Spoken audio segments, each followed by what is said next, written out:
হে মা সরস্বতী, আমাকে বিদ্যা দাও, বুদ্ধি দাও, আমি যেন মানুষের মতো মানুষ হতে পারি, আমাকে আশীর্বাদ করো। কিন্তু মা সরস্বতী, আমার না অঙ্ক আর ইংরেজিটা খুব ভয় লাগে, কিছুতেই মাথায় ঢুকতে চায় না। আমি যে কি করব, ওই জন্য আমার অঙ্ক আর ইংরেজি বইটা তোমার কাছে নিয়ে এসেছি। তোমার পায়ের কাছে দেবো, তুমি একটু দেখো, তারপর আমি সব পারবো, সব। একটু দেখো মা, একটু দেখো, আমি যেন এবার পরীক্ষায় খুব ভালো রেজাল্ট করতে পারি, খুব ভালো রেজাল্ট। আমি এবার তোমার পায়েটা দিচ্ছি। হ্যাঁ, আমি কিন্তু আমার বইগুলো দিয়ে দিলাম, আমার বইগুলো কিন্তু একটু দেখো। জয় মা সরস্বতী, জয় মা সরস্বতী। বড়দের সরস্বতী পুজো। উফ, আজকে তো সরস্বতী পুজো, আমি তো সেজে গুজে হলুদ রঙের শাড়ি পরে অঞ্জলি দিতে চলে এসেছি। হ্যাঁ, কিন্তু মা সরস্বতী, প্লিজ প্লিজ প্লিজ, আজকে যেন পল্টুও হলুদ রঙের পাঞ্জাবি পরে মণ্ডপে আসে। আমি তো কোনোভাবেই ওকে বলে উঠতে পারিনি যে আমি ওকে ভালোবাসি।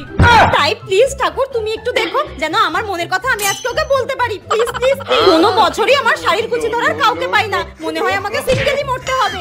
প্লিজ মা সরস্বতী, একটু দেখো আমাকে যেন সিঙ্গেলই না মরতে হয়।